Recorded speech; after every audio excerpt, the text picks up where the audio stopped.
Hey guys, it's me, Ira. I am here at the end of a day, September 9th, or September 1st, Labor Day. We worked and didn't start out real good, but we ended up making good money. I think around 130 some dollars. And my shirt is so wrinkly. We went to the McDonald's this morning because the library was still closed, and we did some writing there. And oh, my battery is low. Hold on.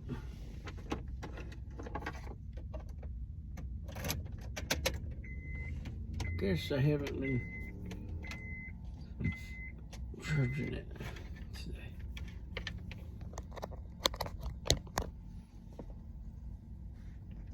Let's see, is it? Yes, it's okay. So I did that. The McDonald's was just crazy. It's hard to focus. We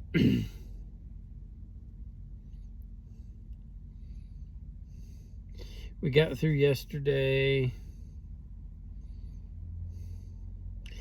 I guess I already would have said that. It felt like a very long day between doing a long run and bad DoorDash orders and rude people and stuff. There's a lot of... Now that school's in session, there is a lot of bad actors here or whatever, like bad drivers and kind of belligerent people in grocery stores and stuff like that. I don't know if it's all the people that came in because of school or if the people coming in from school turned the locals this way, but not the town it was when we came in. Last night after the vlog, I watched some videos about the Outdoor Boys YouTube channel. It's a guy, and he calls it Outdoor Boys because it's him and his three young sons, but it's oftentimes just him in the videos, and he's really cool, like survival camping, bare bones type stuff. And then I went to bed. This morning we slept in. I think we both needed it.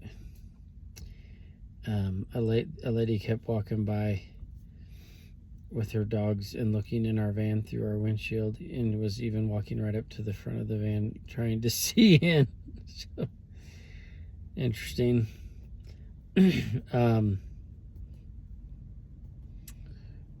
So we're almost back. Kansas City next Monday, I think, is when we'll be back, and my son Jacob will be with us. And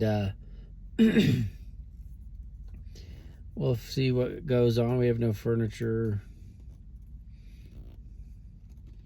A washer dryer would be good because there's hookups in there. Gotta get the internet hooked up. Gotta get the electric in our name.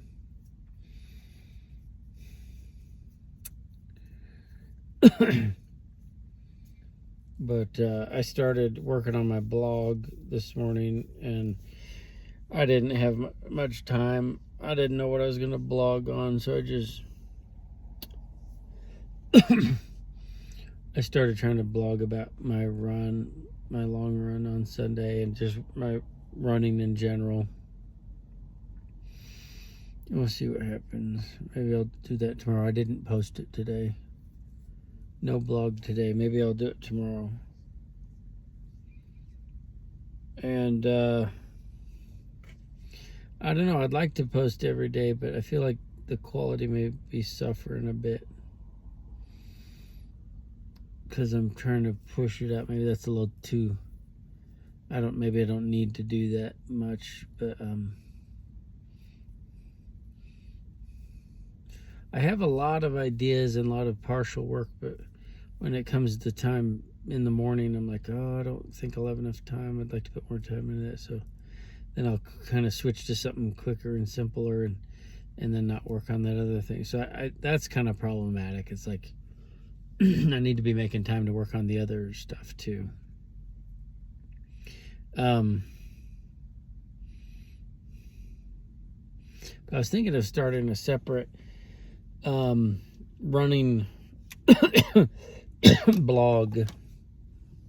I thought I might do something first in my normal blog, on my normal blog site.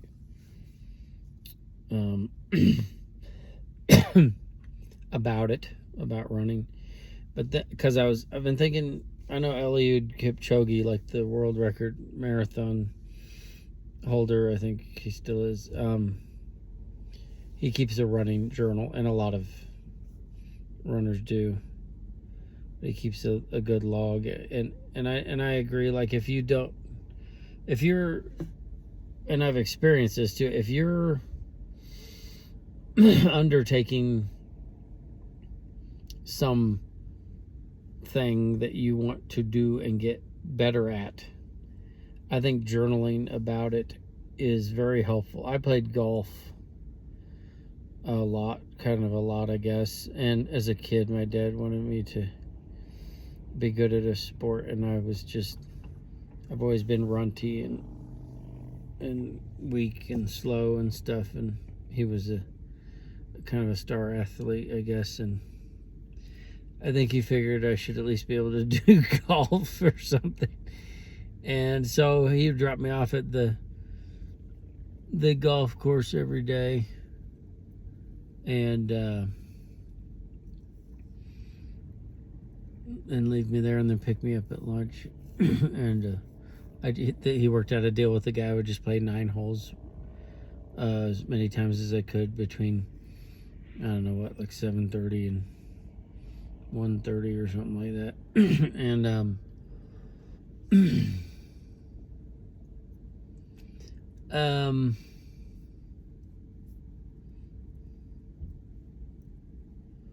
and I didn't have any lessons, so I got my swing to look perfect. He gave me the book, Ben Hogan's 5 Lessons,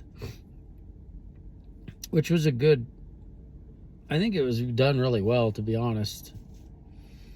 And so I got my swing to where it looked perfect, like, because I would play with a lot of people, because like playing every day, most of the day, I would meet all kinds of people, especially older retired people, and they group you up, so they can keep play flowing.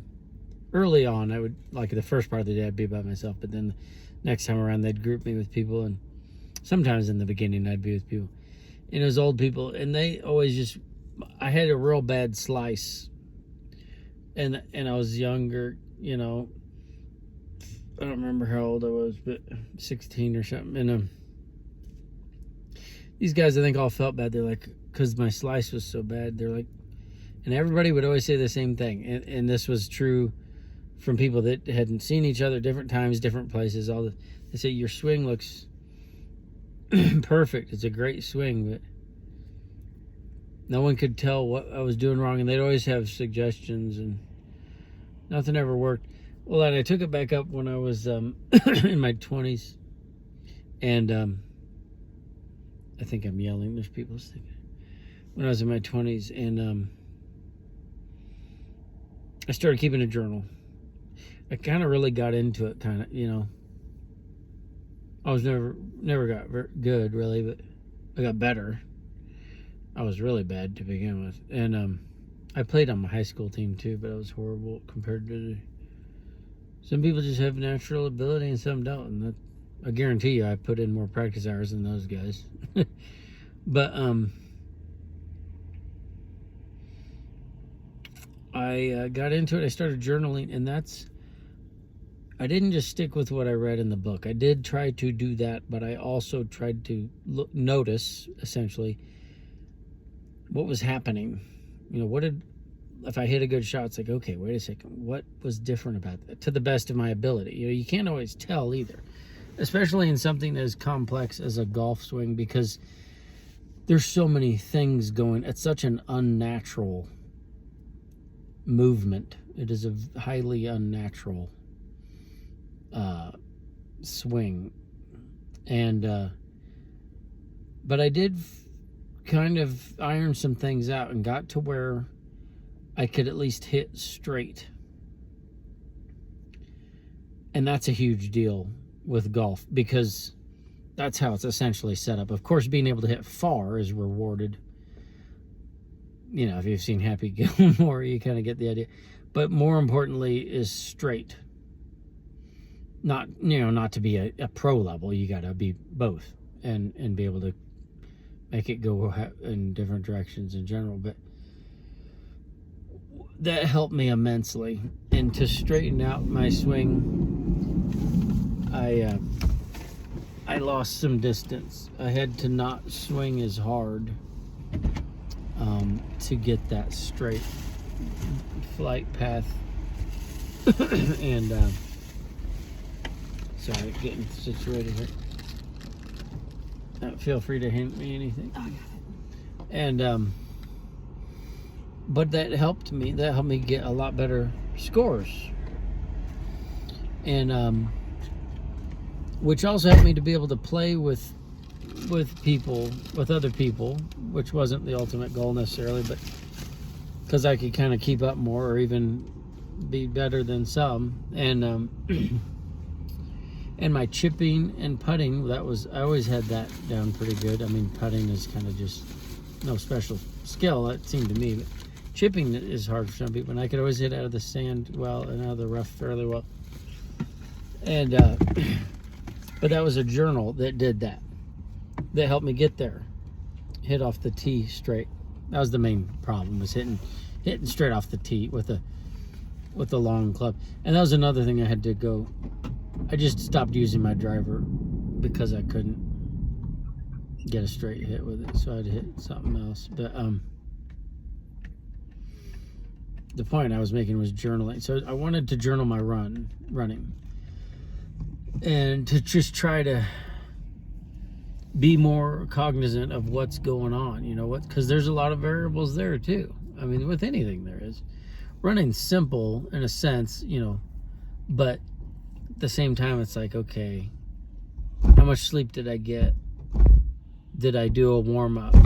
Did I do activation drills? Did I do active stretching? Did I have what did I workout did I do the day before? What time of day did I do the run? What kind of carbs, what amount of carbs did I have before, during, after run? A lot of things like that, especially as you get older, because your body just doesn't recover as well from stressors like that. So you gotta work harder at it, nailing it down. And so I'd like to journal, and I was like, well, where do I put it? You know, I don't, especially in the van life, which we're not going to be doing in a little bit, but just another notebook, you know, something, there's not much space in here. I was like, I could put it on my phone. And I was like, well, what if I just did another blog or separate vlog? I track my runs on the Strava website, which I guess there's some info there, but it's just not quite in the format that I'd want it. And there may be ways to use that data that's being captured in there that I'm not aware of, but I honestly would rather not deal with the learning curve. And plus, it's the free version, so I'm thinking it's pretty limited. But and I don't know if my Garmin software does it, but honestly, I'd rather just figure it out myself. And so I might start that, some kind of running vlog / blog or both, and I don't know, maybe encourage people. Today, are you okay? Yeah, it's remember. Today was I was pretty tired still, so it is normal after your long run to feel that way, but I was just kind of like, you know, a deeper fatigue, and maybe I ramped up a little too quick. And I got to humble myself a little more and slow down my build up, I guess. And I ran an hour, and that used to be no big deal. I would sometimes run up to 4 hours, which is kind of funny because it sounds impressive, but really it was a long ways too, but for me, but it also just shows you that I'm slow because, you know, good marathoners are not even hitting 3 hours. So, and I didn't run a marathon. So, I have run I used to run for a long time on my runs in, but I haven't, you know, I haven't been running as much lately, if at all.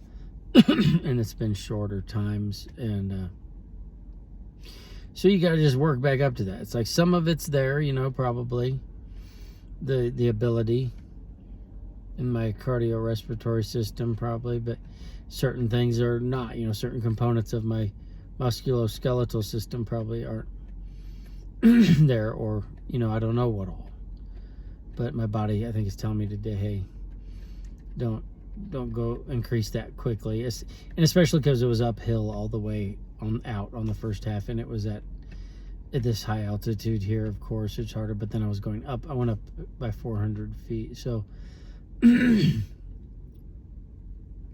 yeah, that day my watch said I did 50 flights of stairs because of that long uphill run, and also just actual stairs during door dashing. So we'll see if people are watching and they'd like to see a running blog or vlog or something like that. Let me know in the comments.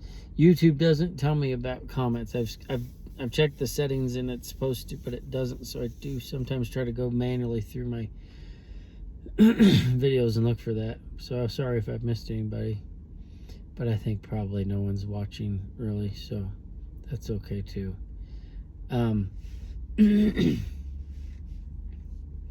So we had a good day. We worked hard, treated ourselves to some eating out just because Nikki was tired too. I mean, we are dealing with cumulative fatigue of a lot of consecutive days with dashing with no breaks. And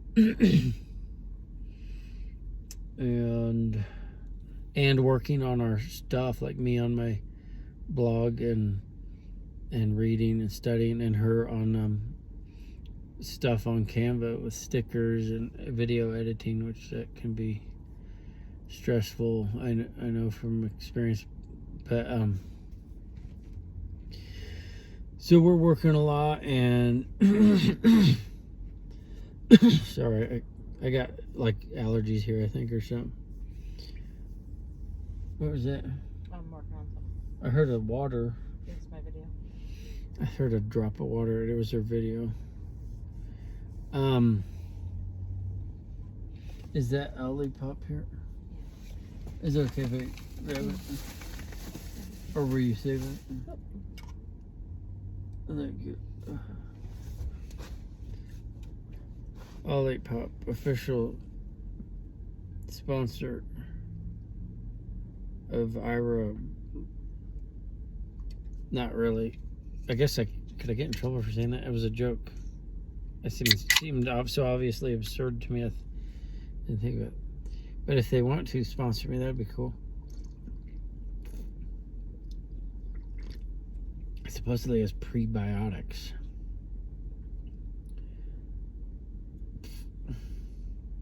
And supports digestive health, and it's root beer, and it's like a lot less prebiotics, botanicals, plant fiber, and it's like 35 calories for this whole can.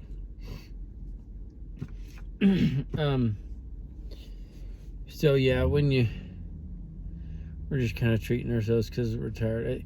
I think it's important to be a little kind to yourself when you're pushing yourself hard, because you get, all your systems get strained, including your nervous system, everything. Your I don't remember the names of all the system. Your endocrine system, like, deals with your hormones and stuff. Like, I have like symptoms. And for years I've had symptoms of chronic fatigue syndrome, which I don't claim to have it, but I have symptoms of it. So do with that what you will. But I found this guy on YouTube that has a channel about chronic fatigue syndrome recovery, and I guess a lot of people have it really bad to where they're like bedridden, and I haven't quite had that in like for a long time, and have a lot of other problems that stem from it, and I'm not claiming I have it, but I thought maybe I could benefit from it since I have some of the symptoms of it. And one of the things he said, the guy seems really smart. He said it's like when you're recovering from a bout of an episode or whatever you call it. He's like, it's like you're building a high rise or something with these steel beams, and then that's like the joints, like the welds where these beams meet. He said those welds are like your emotional well-being, you know, like being positive essentially, and not being too negative or things like that. And I think I could kind of believe that for myself. It's like I think that kind of stuff can cause a bigger problem than you might think, you know. Like if you get really mad or upset or worried about something, it's like, I know at my old office job, there were times where my hands would shake from something like a horrible customer. And so you have to decide, you know, start each day that you're not going to let, that you're going to choose, you know, essentially life, like the scripture says. Don't choose these anxiety and fear and anger and worry, these things that will just basically kind of tear you apart at the welds, like that guy's talking about. It really can, because it takes time to wind down. I mean, anybody that's worked jobs for any number, you know, for a while, it's when you get off a job, you need like this decompression time for the most part, you know, for most jobs, if there's any level of stress in it. And it's kind of a gear shifting, and I think a lot of that comes from the strain, the stress, the emotional, and yes, the physical and mental stress too. But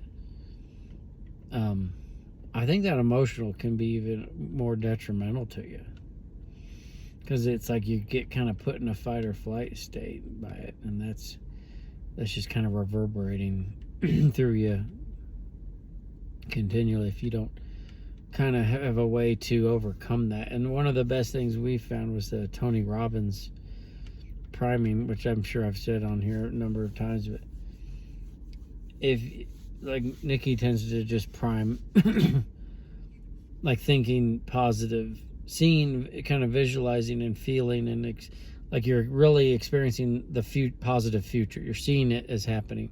I heard someone add to that, and I can't remember who, and I think it might have been research-based even. They said you should also picture obstacles to these things and then picture yourself overcoming them, which I think I could agree with that. But like, if you take charge of your thoughts at the beginning of the day, especially, and you know, before you do anything else, and even throughout the day, you know, maybe kind of reset. I think that helps immensely with everything, really. And with doing more of what you want to do, and having the energy and strength to be able to push yourself harder and not have the negative emotional impact of just being reactive to the world around you. And it reminds me of what's called the divine office, or the hours of the office. It's the church, the Christian or Catholic church and Orthodox church historically. The monks especially had you pray, and a lot of them still do this. We visited some monasteries and convents. It's like 6 a.m. I think, like they call it the office of readings, I think. And I think you cover a lot of scripture. Scripture memorization is really big, in the monastic tradition. Like the rosary, you've probably seen or heard of. It's just 50.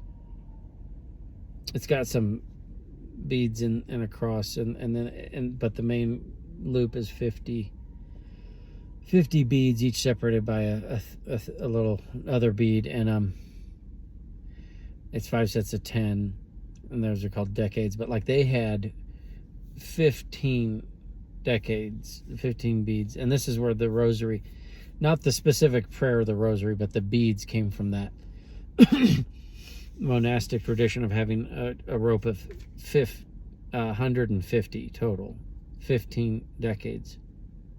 And I may be sounding like an idiot, but I think it's Psalms. I think there's 150 Psalms or something like that. Sorry if I'm wrong on that. But they would go through all the Psalms every day. They would one bead was a Psalm 1, you know. And the reason for that, from what I've seen and learned in recent years, is that the Psalms are basically a summary of all of the Old Testament. And so they would get to where they'd memorize the entire book of Psalms. But anyway, they do this beginning office of readings and prayer at 6, and then at 9, like they'd call that the first hour, the prime, or prime, or something. It's Latin. And then terce is the third hour, which is 3 hours later, which is 9 a.m. prayer. And then they call it sext, which is 6th hour, which is 6 a.m. to 12 p.m. And then terce, no, I'm losing my mind. Then 3 hours after that is 3 p.m.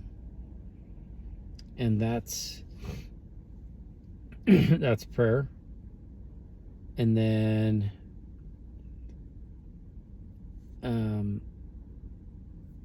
and then I think I call this 9 o'clock terce? I can't remember. Anyway, 6, 9, 12, 3.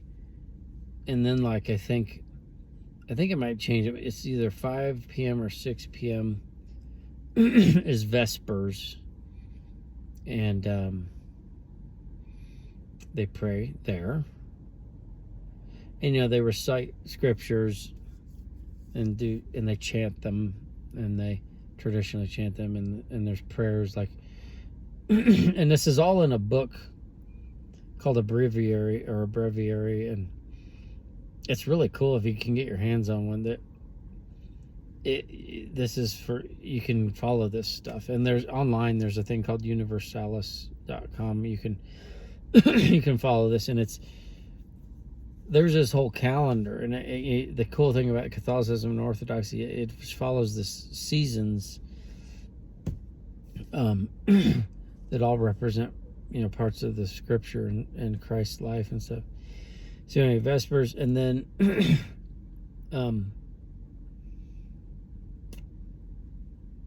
what can I think? And then like a 9 o'clock.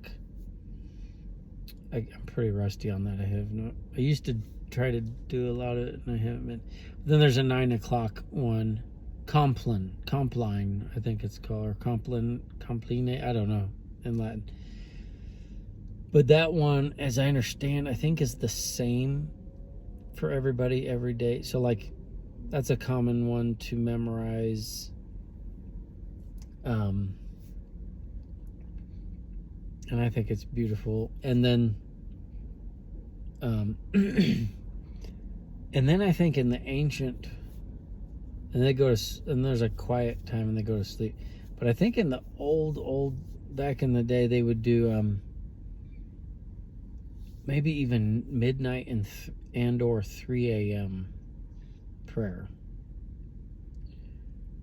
So yeah, if you look into the monastic life, it's interesting because it's not easy. They are studying, they work, they have a vocation, they go do work like a job essentially, not like maybe necessarily a 9 to 5, but they have work that they do, and they do their jobs around the monastery, and the studying and prayer, and they don't get to eat a whole lot on most of them, so they're just pushing themselves continually for all their life.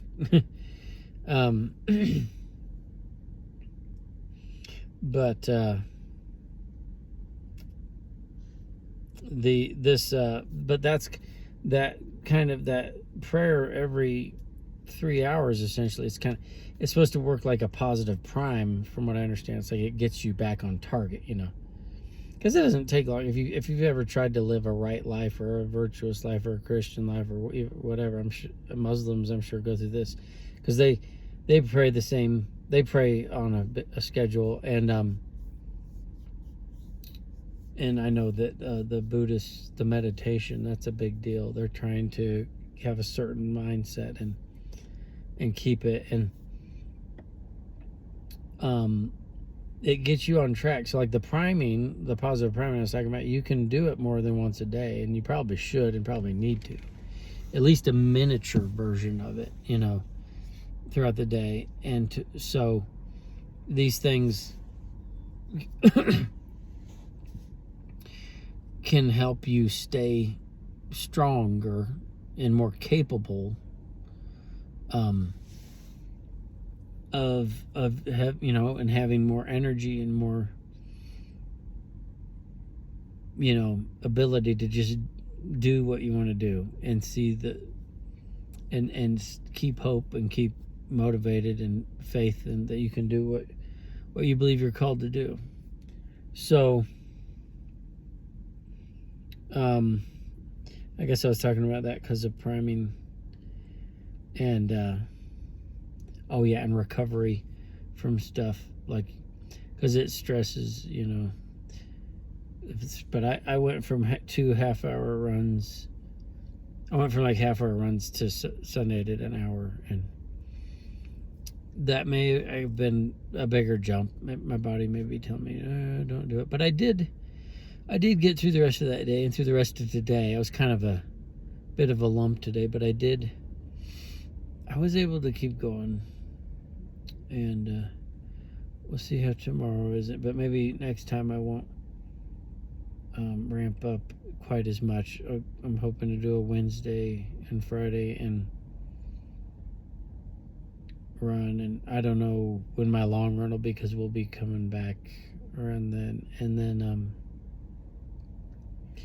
maybe you'll end up seeing a journal /vlog /blog about it.